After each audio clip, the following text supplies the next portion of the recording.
வெறும் 165 பக்கங்கள் தான் இருக்கு. ஆனா இந்த 165 பக்கங்கள்ல 540 அழகான கவிதைகளா எழுதியிருக்காங்க. எஸ், இந்த புக்கு ஃபுல்லாமே வந்து பாத்தீங்கன்னா சூப்பரான கவிதைகளா வந்து நிறைஞ்சிருக்கு. இன்னைக்கு நம்ம என்ன புக்கை பத்தி பார்க்க போறோம் அப்படின்னா, எல்சி பாண்டி அவர்களுடைய கண்ணீர் தீர்த்தவன்.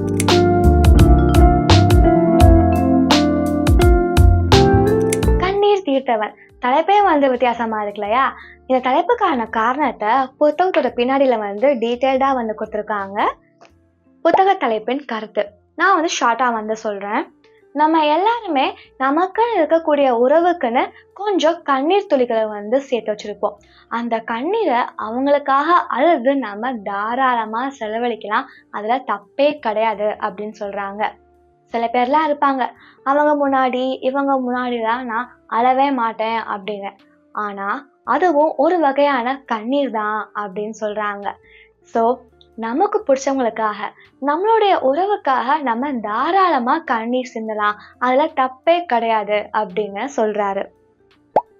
கண்ணீரை தீர்க்காமல் அடக்கி அடக்கி அழிவது வேண்டாம் என்பதே இப்புத்தக தலைப்பின் கருத்து. சூப்பர்ல, கரெக்டா? நம்ம எவ்வளோ நாள்னா உள்ளுக்குள்ள அவ்வளோ அழுகையை கட்டுப்படுத்தி வைக்க முடியும்? ஒரு நாள் அது உடச்சி வெளியே வந்துதான் ஆகணும். ஸோ உங்களுக்கு அழணுமா, தாராளமா அழுக, தப்பே வந்து கிடையாது. அழுதா நிஜமாவே மனசு கொஞ்சம் வந்து நிம்மதியாகும் இல்லையா? அழுகிறதுக்கு கூச்சலாம் படாதீங்க. அழணும்னு தோணுச்சுன்னா, அழுக வந்துச்சுன்னா அடக்கி வைக்காம அழுதுருங்க. உங்க கண்ணீரை தீர்த்துடுங்க. ஒரு கவிதைனா என்ன? ஒரு கவிதையில பெருசா அப்படி இருக்கணும் இப்படி இருக்கணும் அப்படின்னு எதுவுமே வந்து கிடையாது. சின்னதா ஒரு கவிதையை படிச்சக்கு அப்புறம் நல்லா இருக்குல்ல அப்படின்னு நமக்கு ஒரு ஃபீல் ஆனாலே வந்து போதும், அது வந்து ஒரு நல்ல கவிதையா தான் வந்து இருக்கும். ஆனா ஒரு கவிதை கம்யூனிசம் பேசுச்சுன்னா, அரசியல் பேசுச்சுன்னா, உங்க சிந்தனையை தூண்டுச்சுன்னா அது வந்து ஒரு மிகச்சிறந்த கவிதையா இருக்கும். அப்படின்னாங்க இந்த புத்தகத்துல பல மிகச்சிறந்த கவிதைகள் வந்து இருக்கு. வெறுமன காதல் கவிதைகள் மட்டும் வந்து கிடையாது. உங்க சிந்தனைகளை தூண்டக்கூடிய பல அற்புதமான கவிதைகளை இந்த புத்தகத்துல வந்து கொடுத்துருக்காங்க. ஸோ உங்களுக்கும் இந்த மாதிரியான விஷயங்கள்லாம் பிடிக்கும் அப்படின்னா கண்டிப்பா இந்த புக்கை ட்ரை பண்ணி பாருங்க. எனக்கு 540 கவிதையும் ரொம்பவே பிடிச்சிருந்துச்சு, நல்லா இருந்துச்சு. ஆனா 540 கவிதையும் பச்சை காமிக்க முடியாது இல்லையா? ஸோ அதுல இருந்து பார்த்து ஒரு 10 கவிதைகளை செலக்ட் பண்ணி வச்சிருக்கேன். அந்த 10 கவிதைகளை இப்போ உங்களுக்கு நான் வாசிச்சு காட்டுறேன், பார்க்கலாமா? ஃபர்ஸ்ட் ஒன், இதுதான் எனக்கு இந்த புக்ல தி மோஸ்ட் ஃபேவரட் ஒன். செருப்பால அச்ச மாதிரி இருக்கும், கேளுங்க. அனைவரும் சமம் என உன் மனதில் எழவில்லை என்றால் செத்துப்போ. அவ்வளவுதான், செத்துப்போ. இது வந்து ஒரு சின்ன விஷயம். இதை கூட உன்னால புரிஞ்சுக்க முடியல அப்படின்னா உன்கிட்ட வந்து எக்ஸ்பிளைன்லாம் பண்ணிட்டு இருக்க முடியாது. உன்னால ஏத்துக்க முடியல, செத்துப்போ, வேற ஒண்ணுமே வந்து பண்ண முடியாது. ஸோ இன்னும் யாராச்சும் ஒரு ஆள் உங்ககிட்ட வந்து அதெல்லாம் ஏத்துக்க முடியலடா, அதெல்லாம் எப்படா எல்லாரும் ஒண்ணுன்னு சொல்றீங்க அப்படின்னு சொன்னாங்கன்னா அவங்க கிட்ட போய் இந்த கவிதையை சொல்லுங்க. அனைவரும் சமம் என உன் மனதில் எழவில்லை என்றால் செத்துப்போ. செகண்ட் ஒன், நம்மள பல பேர் வந்திருப்போம், எப்போ பார்த்தாலுமே நமக்கு பிடிச்சவங்களுக்காகவே ஒரு விஷயம் பார்த்து பண்ணுவோம். அவங்களுக்கு இது பிடிக்கும், அவங்களுக்கு இது வேணும் அப்படின்னு பண்ணுவோம். அதெல்லாம் தப்பு கிடையாது. எப்பவுமே நமக்கு பிடிச்சவங்களுக்காக நம்ம பண்ணும்போது நமக்கு அது ஒரு சந்தோஷத்தை நமக்கு வந்து கொடுக்கும். இருந்தாலும் அந்த நேரத்துல நம்மளை பத்தி நம்ம கவனிக்க மறந்துடுறோம், அது தப்பு. நம்மளை பத்தி கொஞ்சமாச்சு நம்ம வந்து கவனிப்பை வந்து எடுத்துக்கணும். அது சம்மந்தப்பட்ட கவிதை தான் இந்த கவிதை. பிடித்த நபரின் பிரிவு, பிடித்த நபரின் அழுகை, பிடித்த நபரின் சிரிப்பு, பிடித்த நபரின் இறப்பு, பிடித்த நபரின் புலம்பல், பிடித்த நபரின் ஏமாற்றம், பிடித்த நபரின் முத்தம், பிடித்த நபரின் பயணம்.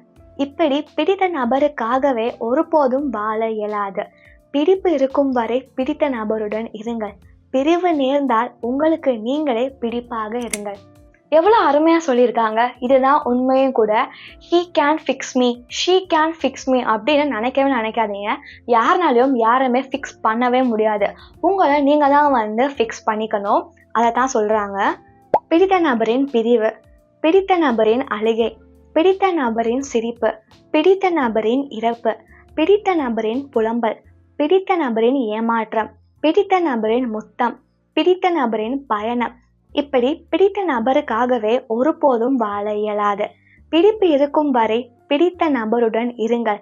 பிரிவு நேர்ந்தால் உங்களுக்கு நீங்களே பிடிப்பாக இருங்கள். எஸ், இந்த விஷயம் வந்து ரொம்பவே கரெக்டாக வந்து இருக்கு. இப்படி பிடிச்சவங்களுக்காகவே நம்மளால எப்போ பார்த்தாலும் வந்து வாழ வந்து முடியாது. பிடிச்சவங்க கூட பிடிப்பு இருக்கிற வரைக்கும் இருங்க. பிரிவு வந்துருச்சா உங்களுக்கு நீங்களே பிடிப்பா இருங்க அப்படின்னு சொல்றாங்க. அவ்வளோதான், இதுதான் உண்மையும் கூட. மறுபடியும் சொல்றேன், நல்லா கேட்டுக்கோங்க. பிரிவு வந்துருச்சா உங்களுக்கு நீங்க தான் பிடிப்பா வந்து இருக்கணும். வேற யாருமே வந்து இருக்க மாட்டாங்க. எப்பவுமே பிடிச்சவங்களுக்காக நம்மளால வந்து வாழ முடியாது. அதை தெளிவா இந்த ஒரு கவிதை வந்து சொல்லுது. அடுத்து தேர்ட் ஒன், இது வந்து ரொம்பவே ஃபயரான ஒரு கவிதை. அநீதியை கண்டு முதலில் அழு, பின் உன்னை உடை, பிறகு உன்னை ஒட்டு, புரட்சிக்கு முன் வா, புத்தியோடு போராடு, மனிதனாய் பயணம் செய், சில காலமாவது சிந்தி சமத்துவம் பரப்பு. எஸ், அவனுக்குதான் நடக்குது அப்படின்னு சொல்லிட்டு நம்ம சும்மா போயிடக்கூடாது. அவனுக்கு நடந்தது நாளைக்கு நமக்கும் நடக்கலாம், நமக்கு நடக்காமலும் இருக்கலாம். ஆனாலும் அநீதி நடக்குது ஒரு இடத்துல அப்படின்னா நம்ம அதை எதிர்த்து போராடணும். இல்லைன்னா மனுஷ பிறவியா இருக்கிறது நம்ம தகுதியே வந்து கிடையாது, வேஸ்ட்னால. அதுவும் லாஸ்ட்ல இந்த 2 லைன் ரொம்ப சூப்பரா இருக்கு. சில காலமாவது சிந்தி சமத்துவம் பரப்பு. எந்த மாதிரி ஒரு ஃபயரான கவிதை இது! இந்த மாதிரி கவிதைகள்னா இப்போ நமக்கு தேவை. இப்போன்னு இல்லை, எப்போவுமே நமக்கு வந்து தேவை. அந்த மாதிரி ஃபயரான கவிதையா இந்த புக்கு ஃபுல்லாமே வந்து இருக்கு. எனக்கு ரொம்பவே பிடிச்சிருக்கு இந்த கவிதை. யாருக்காச்சும் இந்த கவிதை ஷேர் பண்ணணும்னு நினைச்சீங்க அப்படின்னா மறக்காம ஷேர் பண்ணிடுங்க. ரொம்பவே சூப்பரான கவிதை இந்த கவிதை. அடுத்து ஃபோர்த் ஒன், இது வந்து அப்பா பற்றியான கவிதை. ஸோ ரொம்ப ஸ்பெஷலான ஒரு கவிதை. உங்கள் அப்பாவும் உங்களுக்காகவும் உங்கள் குடும்பத்துக்காகவும் ரொம்பவே கடினமாக உழைக்கக்கூடிய ஒரு மனுஷன் அப்படின்னா இந்த கவிதை கண்டிப்பாக உங்களுக்கு வந்து ரிலேட் ஆகும். சிறு வயதில் அப்பாவுக்கும் எனக்கும் தினமும் சண்டைதான். உப்பு மூட்டை 2 முறை தான் தூக்குவார். இன்னும் ஒரு முறை கேட்டால் அமர்ந்து விடுவார். காரணத்தை கண்டறிய ஒரு நாள் அப்பாவின் வேலையிடத்திற்கு சென்றேன். அங்கு மட்டும் 60 தடவை உப்பு மூட்டை தூக்கினார். இப்படி கஷ்டப்பட்டு 60 தடவை உப்பு மூட்டை தூக்குற மனுஷன் அவருக்குன்னு ஒண்ணுமே பண்ணிக்க மாட்டார். மொத்தத்தையும் நமக்காக தான் வந்து பண்ணுவாரு. உங்க அப்பாவும் எப்படிதானா? அடுத்து 5th ஒன், இது வந்து பெரிய வீரனுக்கான கவிதை. அதாவது அவங்க வீரன்னு அவங்களே நினைச்சிட்டு இருப்பாங்க இல்லையா, அவங்களுக்கான கவிதை தான் இந்த கவிதை. ஒருவனை வெட்டி கொல்வது வீரம் என்று நினைக்கும் நீங்கள் வெட்டிவிட்டு மெதுவாக நடந்து செல்ல வேண்டியதானே? ஏன் கோலை போல ஓடுகிறீர்கள்? நீங்கள் ஓடும்போது உங்களுக்குள் எழும் பயமே நீங்கள் வெட்டிய நபரின் வீரம். அடுத்து 6வது கவிதை. இந்த கவிதை அரசியலை பத்தி. அரசியலாம் என்ன அப்படின்னு தெளிவா வந்து சொல்லியிருக்காங்க, பார்க்கலாம். அரசியலை படிக்க முடியாது, நடத்த முடியும். அரசியலை எழுத முடியாது, அரசியலில் எழ முடியும். அரசியலை கணிக்க முடியாது, அரசியலில் கற்க முடியும். அரசியலை பணம் விற்காது, அரசியல்வாதியை விற்கும். அரசியல் மகத்தானது, அன்பாக நடத்தவில்லை எனில் முட்டாளாக்கிவிடும். எவ்வளோ தெளிவா அரசியல்லாம் என்ன அப்படின்னு சொல்லியிருக்காங்க. இப்போ நம்மள பல பேர் அரசியல்லாம் என்னன்னே தெரியாம வந்து இருக்கும். ஆனா அது தப்பு. கண்டிப்பா ஒவ்வொருத்தரும் அரசியல்லாம் என்ன அப்படின்னு தெரிஞ்சிருக்கணும், அரசியல்ல பேசணும். ஸோ உங்களுடைய ஃப்ரெண்ட்ஸ் யாராச்சும் பெரிய அரசியல்வாதியாக வரணும் அப்படின்னு கனவு கண்டுட்டு இருக்காங்க, இல்லை அது தப்பு கிடையாது, நல்ல விஷயம்தான். அரசியல் கண்டிப்பாக நம்ம எல்லாருக்குமே தெரிஞ்சிருக்கணும். ஸோ அந்த மாதிரியான ஃப்ரெண்ட்ஸ்க்கு இந்த வீடியோவை உடனே வந்து ஷேர் பண்ணுங்கள். இந்த கவிதை அவங்களுக்கான கவிதை தான். கண்டிப்பாக நம்ம எல்லாரும் அரசியலை பற்றி தெரிஞ்சுக்கணும். அடுத்து 7வது கவிதை. என்னதான் நிறைய கவிதைகள் இருந்தாலும் காதல் கவிதைகள் எல்லாமே எப்படி? கவிதைகள்னாலே காதல் கவிதைகள் தான் இல்லையா? சரி, இந்த காதல்னு சொல்றாங்களே, காதல்னா என்ன? இத கேளுங்க. காதல் சமத்துவ உருவம் கொண்டது. காதல் சலித்தாலும் தொடர்வது. காதல் இச்சைய மட்டுமே எண்ணாதது. காதல் புன்னகையூட்டி பூசிப்பது. காதல் விட்டு கொடுத்து வீழுவது. காதல் பசித்தாலும் பட்டினி கிடப்பது. காதல் புத்தகங்களோடு பேசுவது. காதல் புத்தியோடு பைத்தியமாவது. காதல் வழியிலும் வழி தேடுவது. காதல் தற்கொலைகளை கொல்லுவது. காதல் பிரிந்தாலும் பிணையை துடிப்பது. காதல் காதலையே கண்டுபிடிக்க முடியாதது. காதலை அவ்வளவு எளிதில் யாராலும் சொல்லிவிட முடியாது. இவ்வளவுதாங்க காதல். காதலே வேணாம் அப்படின்னு இருக்கவங்க கூட இந்த கவிதையை கேட்ட உடனே காதலிக்க ஆரம்பிச்சிருவாங்க போல. அவ்வளோ அழகா வந்து எழுதியிருக்காங்க. லாஸ்ட்ல ஒரு லைன் பாருங்களேன். காதலை அவ்வளவு எளிதில் யாராலும் சொல்லிவிட முடியாது. பர்ஃபெக்ட். அடுத்து 8th ஒன். இதுவும் மறுபடியும் நம்ம சிந்தனையை தூண்டக்கூடிய இன்னொரு அற்புதமான கவிதை. இந்த சும்மா சொல்லிட்டு தெரிவாங்கல்ல, அவன் மேல் ஜாதி இவன் கீழ் ஜாதி அப்படின்னு சொல்லிட்டு, அவன் கிட்டலாம் போய் இந்த கவிதையில உள்ள மாதிரி நம்ம கண்டிப்பா கேட்டே வந்து ஆகணும். என்னன்னு பாருங்க. உங்களால் மேகத்திடம் கூற முடியுமா, நான் உயர்ந்த ஜாதி, என் தெருவில் மட்டும் மழையே பொழிந்திடு என்று? இதுக்கு என்னதான் ஆன்சர் பண்ணுவாங்க? ஒண்ணுமே பண்ண முடியாது. கேவலம் மனுஷங்க தான் மேல் ஜாதி கீழ் ஜாதி அப்படின்னு சொல்லிட்டு தெரியுறாங்க. ஆனா இயற்கைக்கு எல்லாருமே வந்து சமம் தான். மழை வந்து மேல் ஜாதியில நீ, அதனால உன்கிட்ட மட்டும் நான் பொழிறேன் அப்படின்னு சொல்லுமா? இல்ல ஒரு தடவையாச்சும் அப்படி சொல்லியிருக்கா? இல்லைனால அப்புறம் என்னத்துக்கு இப்படி சொல்லிட்டு இருக்கணும்? அப்படி சொல்றவங்ககிட்டலாம் போயிட்டு இதுல உள்ள மாதிரி போய் கேளுங்க. உங்களால் மேகத்திடம் கூற முடியுமா, நான் உயர்ந்த சாதி, என் தெருவில் மட்டும் மழை பொழிந்திடு என்று? அடுத்த கவிதை. இந்த கவிதை வெறும் 3 வரியில தான் வந்து இருக்கும். அது மட்டும் இல்லாம வெறும் 3 வார்த்தையில தான் வந்து இருக்கும்.